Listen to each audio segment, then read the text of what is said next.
नमस्कार दोस्तों, यदि आप लोगों ने वीडियो को ओपन कर लिया तो पूरा देख कर जाइए, क्योंकि यूपी टीजीटी फिजिकल एजुकेशन 2022 का पेपर पास करना है तो यह वीडियो ज़रूर देखना है। क्योंकि फिजिकल एजुकेशन पॉइंट ने अभी तक मात्र आपको इन्फॉर्मेशन दी है कि किस प्रकार तैयारी करना है, लेकिन अब आपको तैयारी करवाने के लिए जिम्मा भी उठा लिया है। इसलिए जितने भी मेरे भाई बहन हैं फिजिकल एजुकेशन से संबंधित जो भी टीजीटी 2022 की तैयारी कर रहे हैं वो मेरे चैनल को सब्सक्राइब कर लें, और जितने भी मैं प्रश्न आपको करा रहा हूं उनको एक कॉपी में नोट डाउन कर लें, क्योंकि इन्हीं प्रश्नों से संबंधित और ये भी प्रश्न आ सकते हैं। मैं 100% आपकी गारंटी लेता हूं। दोस्तों, मैं ज़्यादा कुछ नहीं कहता, आपको मैं मजबूर कर दूंगा पढ़ने के लिए, आपको पढ़ना पड़ेगा। मैं आपको गुमराह नहीं करूंगा, ना ही आपको ऐसा पढ़ाऊंगा जिससे आपको डर लगे कि मेरा लगता है एग्ज़ाम नहीं निकलेगा। मैं आपको इतना लाइटली, इतना इंजॉयफुल पढ़ाऊंगा जिसकी आप कल्पना नहीं कर सकते। दोस्तों, आज मैंने 20 प्रश्न लिए हैं। ये 20 प्रश्न 20 टॉपिक से आपके माइंड को ऐसा घुमाएंगे कि आपको मजबूरन पढ़ना पड़ेगा कि हमको इतने इजी प्रश्न क्यों नहीं आ रहे हैं, हमको क्यों समझ में नहीं आ रहा, कैसे करना है, हमको तैयारी कैसे करनी है, आपको ये 20 प्रश्न बताएंगे। दोस्तों, यूपी टीजीटी 2022 का जो पेपर आने वाला है इन्हीं प्रश्नों से संबंधित प्रश्न बनेंगे। मैं आपको लिखित रूप से दे सकता हूँ, क्योंकि मेरा अनुभव कह रहा है कि इस बार यूपी टीजीटी 2022 का पेपर 2021 के पेपर से भी सरल आएगा। लेकिन आप लोग इतने माइनर क्वेश्चन, इतने लाइट क्वेश्चन को नहीं पढ़ते हैं, जिससे आपका वहाँ प्रश्न गलत हो जाता है। दोस्तों, चलिए ज़्यादा समय ना लेते हुए मैं प्रश्नों की ओर बढ़ता हूं। आप ज़रूर बताइएगा कि आपको कितने प्रश्न आए हैं और आपको कितने प्रश्न नहीं आए हैं। चलिए दोस्तों, स्टार्ट करते हैं पहले प्रश्न की ओर। कुछ लोग की डिमांड थी कि प्रश्नों को इंग्लिश और हिंदी दोनों में लाया जाए, तो मैं आज कोशिश करके लाया हूँ कि प्रश्नों को इंग्लिश और हिंदी दोनों लैंग्वेज में लेकर आऊँ। यदि चैनल पर पहली बार हैं तो चैनल को सब्सक्राइब कर लीजिएगा। The national game of India is, Bharat का राष्ट्रीय खेल है। भारत का राष्ट्रीय खेल सभी को मालूम है, हॉकी। अब दोस्तों, आप लोग समझते होंगे कि हॉकी से कितने प्रश्न आते हैं। 4 से 5 प्रश्न जरूर आते हैं। सबसे पहले पूछ सकता है कि हॉकी का जो खेल का मैदान है वो कितने बाई कितने का होता है। तो आपको बता दूं 91.40 यानी 40 मीटर लंबा और 55 मीटर चौड़ा होता है। और जो पोल होता है, इसका पोल की जो ऊंचाई होती है वो 2.14 मीटर, और इसकी जो चौड़ाई होती है दो पोलों के बीच की 3.66 मीटर होती है। और साथ ही साथ पूछ सकता है कि जो हमारे हॉकी खेल में जो बॉल का प्रयोग किया जाता है उसका वजन कितना होता है। तो 156 से 163 ग्राम होता है। और साथ ही साथ पूछ सकता है कि रोलिंग सब्स्टिट्यूशन नियम किस खेल से संबंधित है। तो हॉकी से संबंधित है। अब आप लोग के लिए एक प्रश्न है कि जो हॉकी खेल है इसमें अंपायर होता है कि रेफरी होता है। तो आपको बता दूं कि इसमें रेफरी नहीं होता है, अंपायर होता है। और इसमें कितने क्वार्टर पर गेम होता है। तो आपको बता दूं 4 क्वार्टर पर गेम होता है। 15-15 मिनट के 4 क्वार्टर होते हैं। अब जो अगला प्रश्न है, the amount of blood comes out from ventricle from minutes in called. कहते हैं कि जो हमारा वेंट्रिकल होता है, लेफ्ट वेंट्रिकल से 1 मिनट में ब्लड की जो मात्रा निकलती है उसे क्या बोलते हैं। तो आप सभी लोग जानते हैं कार्डिक आउटपुट। कार्डिक आउटपुट का संबंध रक्त परिसंचरण तंत्र से है। वेंट्रिकल और जो आर्टिकल ये हमारे हृदय के चेंबर होते हैं, आपको पता होना चाहिए। अब बात करते हैं अगले प्रश्न की। निम्नलिखित में कौन से भोज्य पदार्थ में संतुलित आहार के करीब करीब सभी तत्व उपलब्ध हैं। तो आप सभी को मालूम है मिल्क, दूध एक ऐसा हमारा संतुलित आहार है जिसमें सभी कंपोनेंट मिल जाते हैं। इसके बाद जो अगला प्रश्न है, किस देश के विरुद्ध मैराडोना ने शताब्दी का गोल किया था। काफ़ी अच्छा प्रश्न है, ये प्रश्न आ सकता है, इसलिए मैंने इस प्रश्न को सिलेक्ट किया है। तो इंग्लैंड के खिलाफ इन्होंने गोल किया था। और ये मैराडोना किस खेल से संबंधित है। तो फुटबॉल से संबंधित है। अब बात करते हैं वॉलीबॉल। वॉलीबॉल कोर्ट की लंबाई एवं चौड़ाई कितनी होती है। तो आप सभी को लोगों को मालूम है कि 18x9 मीटर होती है। 18 मीटर लंबा और 9 मीटर चौड़ा वॉलीबॉल कोर्ट की लंबाई होती है। अब साथ ही साथ आपको वॉलीबॉल से और काफ़ी प्रश्न वहाँ पर देखने को मिल सकते हैं। तो सबसे इम्पॉर्टेंट प्रश्न है कि वॉलीबॉल में जो नेट होता है वो पुरुषों की कितनी ऊंचाई होती है नेट की। तो 2.43 मीटर होती है, और महिलाओं के लिए 2.24 मीटर होती है। और बॉल का वेट भी पूछ सकता है, 260 ग्राम से 280 ग्राम वॉलीबॉल का होता है वजन। और साथ ही साथ पूछ सकता है लिब्रो का संबंध किस खेल से है, तो लिब्रो का संबंध हमारे वॉलीबॉल से होता है। अब इसके बाद बढ़ते हैं अगले प्रश्न की ओर। दोस्तों प्रश्न इसी प्रकार के आने हैं।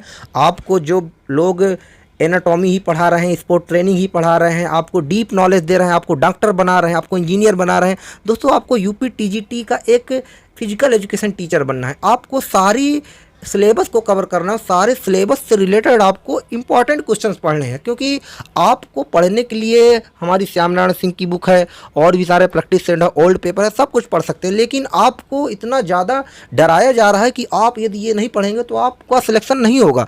दोस्तों प्रश्न इसी प्रकार के आएंगे, इसलिए आप इन प्रश्नों को नोट डाउन कर लीजिए, आपके भविष्य के लिए, आपके पेपर के लिए बहुत इंपॉर्टेंट है। तो डेविस कप किससे संबंधित है? डेविस कप, तो डेविस कप आप सभी लोग को मालूम है लॉन टेनिस। लॉन टेनिस में 4 प्रतियोगिताएं होती हैं। ग्रैंड स्लैम, आप इनको भी याद रखिएगा, ग्रैंड स्लैम में 4 प्रतियोगिताएं होती हैं। जिन भाई बहनों को आता है वो मेरे कमेंट बॉक्स पर लिख सकता है। इसके बाद कहते हैं एक माध्यम वजन के व्यक्ति या महिला को कितने कैलोरी की आवश्यकता होती है? तो आपको बता दूं कि एक जो महिला होती है उसको 2000 कैलोरी की आवश्यकता होती है, और जो पुरुष होता है जो मध्यम साइज का होता है, जो नॉर्मल होता है, उसको 2500 कैलोरी की आवश्यकता होती है। इसके बाद जो हमारा अगला प्रश्न है, अच्छे स्वास्थ्य के लिए इनमें से किस प्रकार का व्यायाम आवश्यक है? अब दोस्तों यदि हमें स्वस्थ रहना है तो हमको ना एक दिन व्यायाम करना, ना ज़्यादा करना, ना कम करना, हमको रेगुलर करना, यानी नियमित व्यायाम करना है, जिससे कि हमारी बॉडी अच्छी रहे। इसके बाद जो अगला प्रश्न है, मानव शरीर में फार्टलेग प्रशिक्षण विधि से विकसित किया जाता है। तो यहाँ पर फार्टलेग ट्रेनिंग है, तो इसका जो नाम है वो स्वीडिश शब्द से इसको प्ले स्पीड्स के नाम से जानते हैं। और जिन लोगों को पता है फार्टलेग ट्रेनिंग के खोजकर्ता कौन है, उनका नाम जरूर कमेंट बॉक्स पर लिखिएगा, क्योंकि दोस्तों आप जितना लिखेंगे आपको उतना ज़्यादा आएगा। इसके बाद जो हमारा अगला प्रश्न है, the technique of swimming faster is, तीव्र से तैरने की तकनीकी है। तो आपको बता दें फ्री स्टाइल सबसे तेज तैरने की तकनीक होती है। और इसके बाद विश्व के किस देश में ओलंपिया सिटी स्थित है? तो आप सभी लोग जानते हैं ग्रीस में दे ओलंपिया नाम सिटी स्थित है। इसके बाद स्वस्थ एवं चुस्त रहने के लिए सबसे आवश्यक है, यानी अगर हम लाइफ को, हेल्थ को फिट रखना है तो हमें अपनी लाइफ स्टाइल को अच्छी रखनी चाहिए। लाइफ स्टाइल के अंदर हमारे रूटीन आता है, इसलिए रूटीन को हम लाइफ स्टाइल पे ही रख सकते हैं। इसके बाद set shot is related to, set shot संबंधित है, तो सेट शॉट हमारा बास्केटबॉल से संबंधित है। इसके बाद कह रहा है जेवलिन थ्रो, आप तो सभी लोग को मालूम होगा नीरज चोपड़ा ने इस बार ओलंपिक में जेवलिन थ्रो में गोल्ड मेडल हासिल किया। इस बार का प्रश्न 2000 यूपी टीजीटी 2022 में आ सकता है, तो आपको मालूम होना चाहिए कि जो जेवलिन थ्रो, नीरज चोपड़ा जो जेवलिन थ्रो पुरुषों में यूज होता है वो 800 ग्राम का होता है, जो महिलाओं में उसका प्रयोग किया जाता है वो 600 ग्राम का होता है। इसके बाद रणनीति, फास्ट ब्रेक किस खेल से संबंधित है? फास्ट ब्रेक का संबंध बास्केटबॉल से है।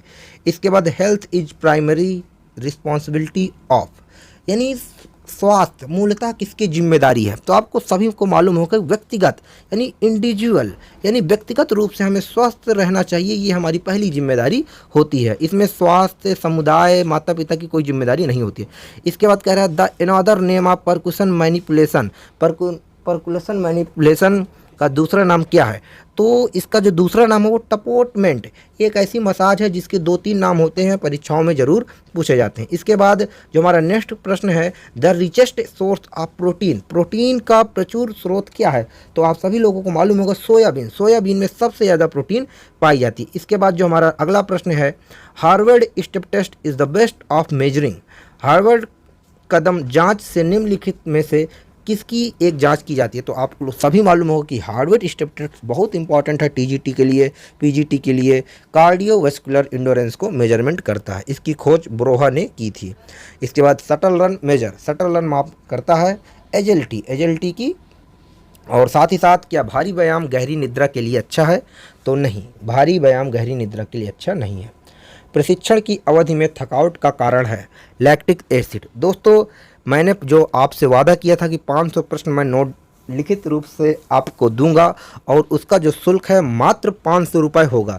दोस्तों यदि आप लोग सहयोग राशि 500 रुपये देंगे तो आपको 500 रुपये में 500 नए प्रश्न यूपी टीजीटी लेवल के महत्वपूर्ण हैंड राइटिंग क्वेश्चंस मिलेंगे और साथ ही साथ व्हाट्सअप एमसीक्यूज ग्रुप जो वीक में 3 दिन होगा उससे पे आपको ऐड किया जाएगा।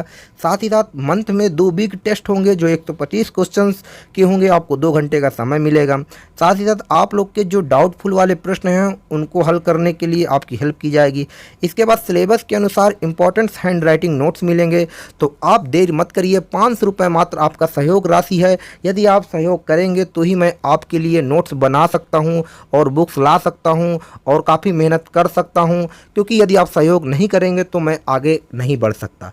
आप लोग सहयोग करिए, ज़्यादा से ज़्यादा वीडियो को शेयर करिए, ज़्यादा से ज़्यादा लोगों को जोड़िए। फिजिकल एजुकेशन पॉइंट आपको विश्वसनीय यूट्यूब चैनल बनेगा। मैं आपकी जिम्मेदारी लेता हूं मिस्टर प्रसुभ गुप्ता, जो कि आपको यूपी टीजीटी 2022 की तैयारी करवाऊंगा। आपके पास समय 2 से 3 महीने है। यदि आप 500 रुपये देकर जुड़ते हैं तो आपको काफ़ी ज़्यादा बेनिफिट होगा। 500 रुपये ज़्यादा बड़ा अमाउंट नहीं है। जहां पर आप 3500, 6000, 10,000 रुपये दे सकते हैं, तो 500 रुपये देकर भी आप देखिए कि आपको कितना नॉलेज मिलेगा।